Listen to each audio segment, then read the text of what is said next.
do štartu nám zostávajú už iba 3 minúty. 3 minúty do štartu, noch 3 Minuten bis zum Start.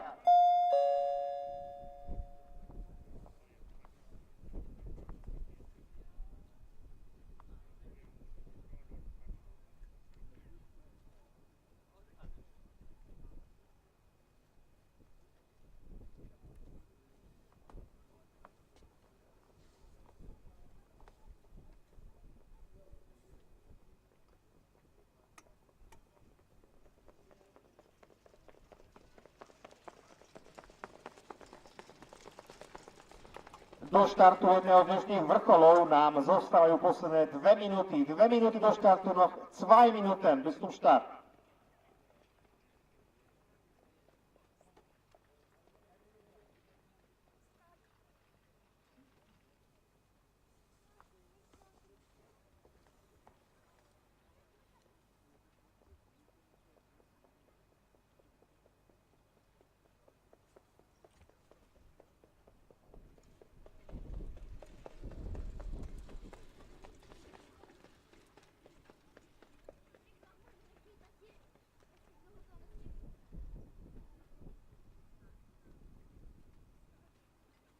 Opäť to bude strednotratiarske zápolenie, štartuje sa na začiatku cieľovej roviny a v oblúku je už aj automobil. Konec sú na protiľahlej stene, do štartu nám zostáva ešte 1 minúta, noch 1 Minute bis zum Start.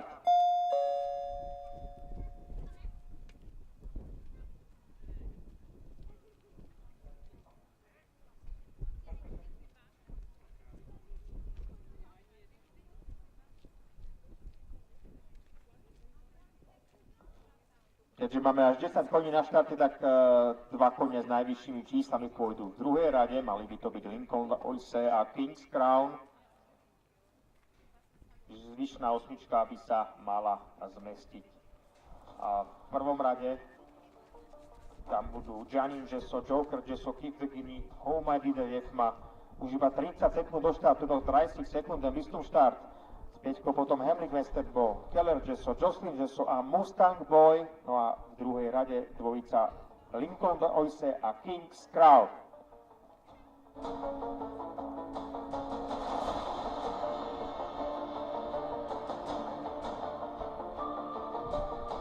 Štartovacie auto už je v pohybe.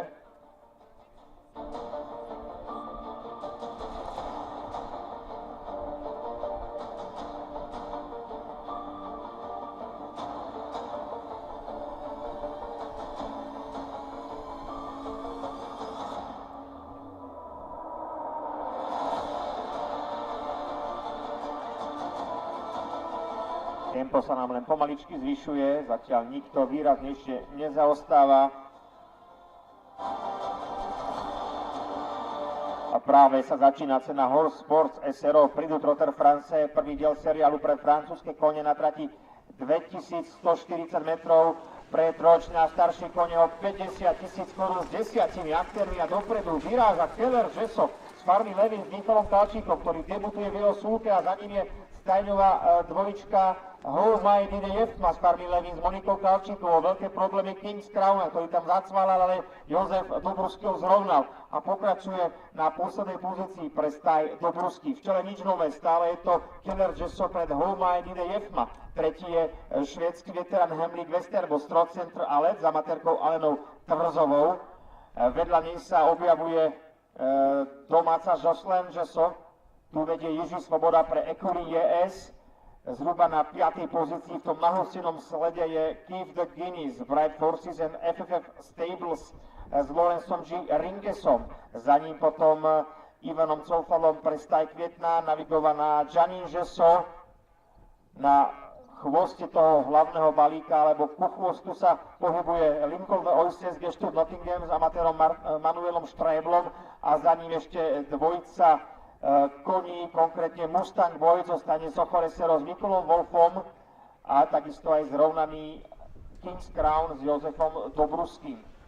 V čele teda stále Keller Gesso, kilometr do cieľa sa tempo zvýši, pretože tam útočí zvonka Lorenz Rinkes z Keep the Guinea a Keller Gesso, za nimi potom Home I Did Jefma a Jocelyn Gesso na 5. pozícii v tejto chvíli stále Hemlik Westerbo, za ním sa nenápadne drží Joker Jesso, zostaje Martinez za Materkou Barborou Šebestovou, ktorého sme predtým vynechali, je 6. Ale zvonka už nastupuje Lincoln de Oise a takisto sa snaží zrýchliť aj Janine Jesso a ešte aj King's Crown, naopak vzadu zostáva Mustang Boy. Takáto je situácia zhruba 500 metrov pred cieľom, naozaj veľmi vyrovnané dostihy, ale Keith de Guinea teraz odchádza od súperov. Lawrence G. Rinkes môže získať double, ale môže byť ešte proti Janine Jesso, takisto Lincoln de Oise. Uvidíme, je to súboj týchto troch koní, respektíve Jocelyn Jesso na druhej, tretej priečke, Janine Jesso je 4. Do kontaktu sa snaží ešte prísť aj Houma Didejev, ďalšie kone už sú porazené. Zhruba 200 metrov do cieľa je to defilírka Keith de Guinea a Lawrence G. Rinkes, ale nie, Cvála, tak dneska je zvláštny deň, Keith de Guinea, Cvála a to je šanca pre Jocelyn Jesso, alebo ešte Lincoln de Oise. Jocelyn Jesso víťazí pred Lincolnom de Oise, tretia bude Janine Jesso, 4. Houma Didejev, 5. veterán Hemlik Westerbo, 6. posledný honorár získava asi Joker Jesso pred Mustang Boyom, ďalej potom King's Crown a celé to odvodil Keller Jesso napokon vzadu. Mimoriadne atraktívne dostihy, opäť sválanie v cieľovej rovine, opäť strata triumfu pre Lawrencea Rinkesa, ktorý dnes mohol 3 razy vyhrať a napokon víťazstvo veľmi tesné pre domáceho jazdca Jiřího Svobodu, zrejme na druhej pozícii potom rakúsky host Manuel Strebel v súlke Lincoln de Oise.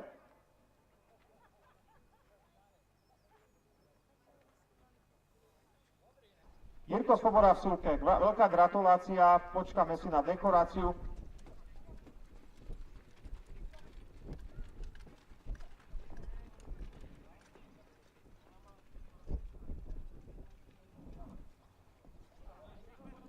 Takže sme sa vyfotili, dekorácia s tuhou a pohár pre víťazného vodiča Jiří Svoboda v súlke, Jocelyn Jesso, víťazstvo hlavných dostihov dnešného dňa. Veľký úspech, veľká gratulácia. Ako ste to videli, to bolo nabité polo koní. Po startu to bolo celkem rýchle, chtěli sme sa zařadiť líp, bohužiaľ nám zůstala v podstate ako líder, outlíder teda, takže se vyvezl za mnou Strebel. No a štěstí bylo v tom, že v cílové rovině zacválal favorit, takže jsme si vyhráli.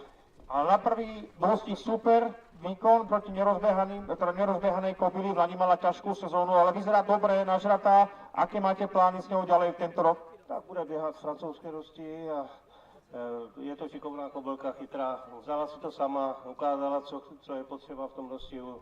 Zbytečně dělala problémy a vyhrala si jak chtěla. Má potenciál ísť aj do zahraničia možno? No, to si nemyslím. Tady pomůže v těch francouzských dostizích, bude potřeba i v té vyšší kategorii, takže uvidíme, jestli na to bude mít a dostane se ještě výš. Super, ďakujem za rozhovor, gratulujem dcére Bokača, teda jej chovateľovi, majiteľovi, trénerovi a vodičovi v jednej osobe, Jiří Svoboda, ktorý bol indisponovaný cesty, že napriek tomu dokázal sa dať dokopy a teda Jocelyn Jesso dosiahla pekné víťazstvo na domácej dráhe. Gratulujem. Váš potlesk patrí dvojici Jocelyn Jesso a Jiří Svoboda.